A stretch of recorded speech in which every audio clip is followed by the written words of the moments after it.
Je vais t'expliquer de la manière la plus simple et compréhensible la notion de serverless. Effectivement, quand on débute et qu'on voit ce serverless, ça peut nous porter à confusion en se disant mais c'est impossible d'avoir une application sans serveur.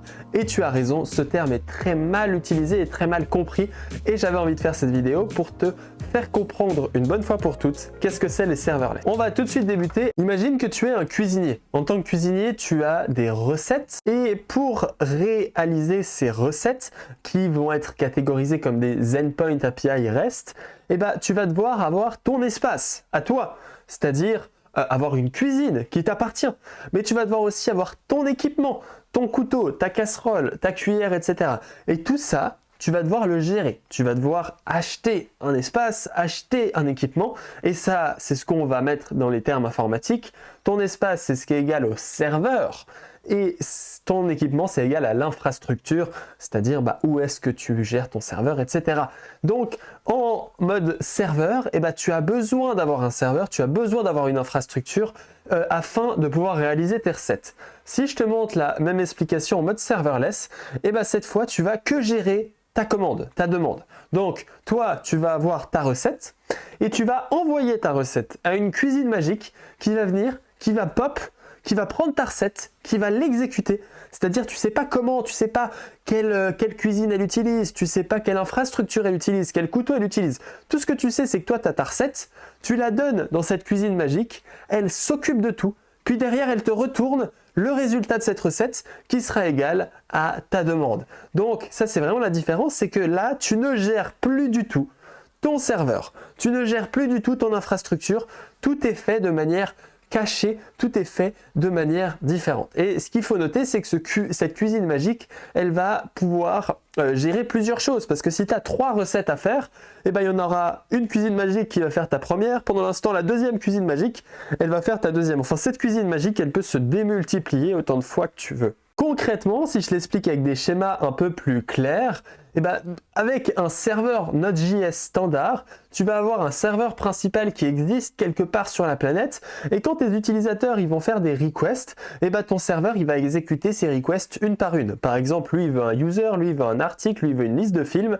Donc ton serveur il va mettre dans son call stack, ok je dois aller récupérer les users, les articles, les listes de films. Résultat, c'est un serveur qui est allumé tout le temps, toujours connecté à Internet et qui attend les demandes. Si un jour il y a trop de demandes, sa call stack elle va excéder comme ceci, puis il va commencer à timeout et c'est comme ça que des sites comme Yoko de Squeezie crash, c'est parce qu'il y a ce serveur qui est là quelque part et il commence à avoir tellement de demandes qu'il n'arrive plus à gérer toutes les demandes. En fait, avec le serverless, c'est comme si on prenait chacun de ces petites tâches et puis on les publie sur plein de serveurs à travers le monde. Et tous ces serveurs, ils vont pouvoir gérer n'importe quelle tâche. Ce qui fait que si tu as 3 utilisateurs qui demandent en même temps la même chose, il y aura 3 serveurs en quelque sorte, parce que vu que c'est serverless, on s'en fout de quel serveur exécute ton application. Donc là, il y aura 3 serveurs qui vont pop sur Terre. Ils vont chacun exécuter, lui le user, lui l'article, lui la liste de films, et ils vont tous pouvoir le faire en même temps. Mais alors, comment est-ce que ça marche, cette histoire? Et il y a une grosse différence. Avec un serveur standard, ce que tu vas faire, c'est que tu vas prendre toute ta codebase et tu vas la publier sur un serveur Node.js, ok? Tandis qu'avec des serverless, si tu regardes le build de Vercel, tu vas voir ce genre de truc. Tu vas voir API/bug report. Tu vois, ça c'est une route de mon API de ma plateforme de formation.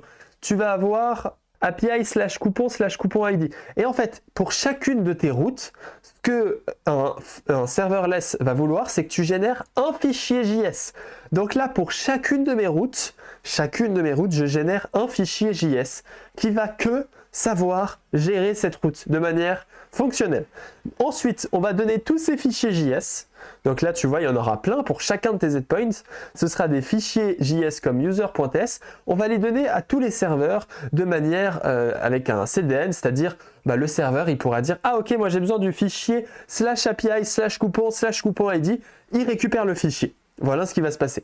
Donc, quand un user, il va vouloir dire « j'ai envie d'avoir les users », ce que ton serveur AWS va faire, ta lambda AWS comme on l'appelle, lui, il va aller chercher le fichier user.ts que tu lui as déjà donné. Donc, il va prendre le fichier user.ts et il va tout simplement l'exécuter. Donc il va prendre le fichier, il va créer un mini serveur node, il va l'exécuter et une fois que c'est fini, il va supprimer le fichier. Donc ça va vraiment faire j'ai le fichier, je l'exécute et boum, il n'y a plus de fichier. Entre guillemets, c'est-à-dire qu'il va juste pas garder actif ce fichier. Une fois qu'il a fait ça, il va return les users que j'avais oublié de rajouter juste ici. Et une fois qu'on a ça, ce que tu vois, c'est que c'est vraiment ça la notion de serverless, c'est qu'on a juste un fichier qui a été exécuté et peu importe quel fichier c'est, d'où ça vient, etc. Et ben on a vraiment cette logique où tu as juste un fichier qui est récupéré, qui est exécuté et qui est mis à la poubelle. J'avais fait le même schéma ici, mais pour te montrer un peu une notion différente.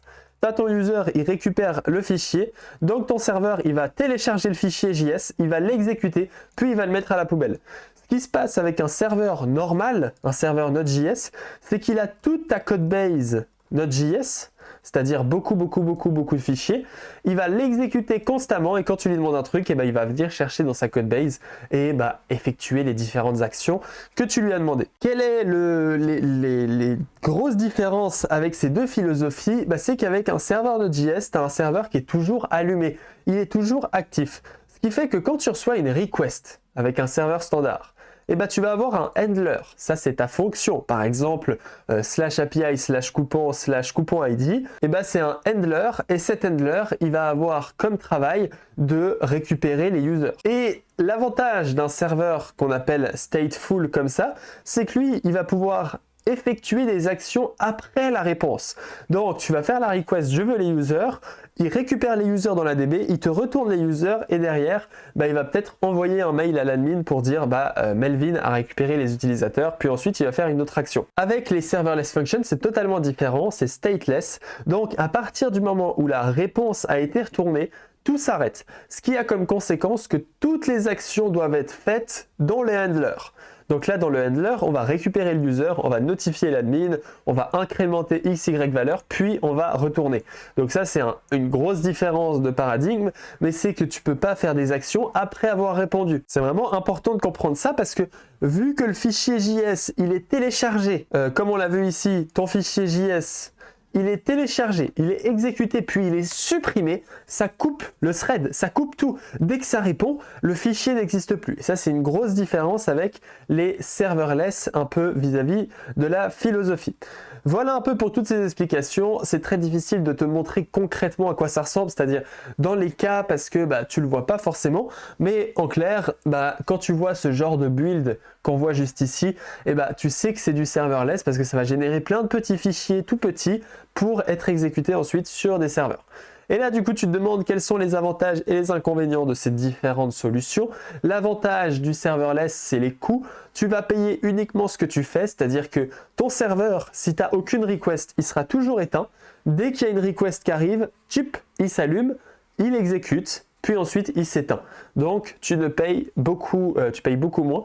L'évolutivité, parce que les fonctions serverless, du coup, elles peuvent facilement s'adapter à la demande croissance. Si tu as beaucoup d'utilisateurs, ton serveur il va pop plein de serveurs pour exécuter tes différentes tâches et donc ça va aller très vite. Et finalement, la maintenance est réduite parce que tu n'as pas besoin de gérer de l'infrastructure, tu n'as pas besoin de gérer quoi que ce soit, tu n'as pas besoin de gérer les plans. Tout est géré de façon cachée, comme je t'ai dit avec la cuisine magique. Du coup, ça t'offre un petit peu de la liberté en plus si on veut. Les inconvénients, c'est la latence lors du cold start. Le cold start, c'est tout simplement que ton serveur il doit s'allumer et pour s'allumer ça va prendre quelques millisecondes suivant comment.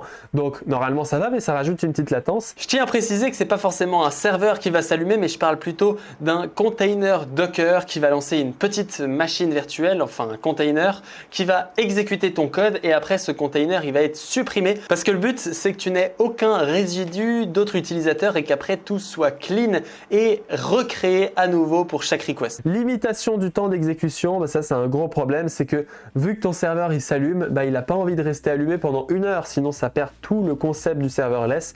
Donc avec Vercel par exemple, au bout de 10 secondes, tchic, boum, on explose ta fonction.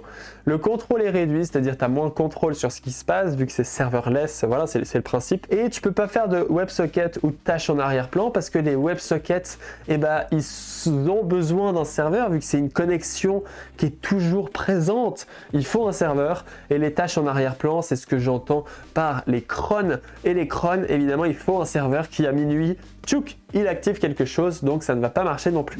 Voici pour ces différences entre serverless et server full ou full server, je ne sais pas comment on peut appeler ça.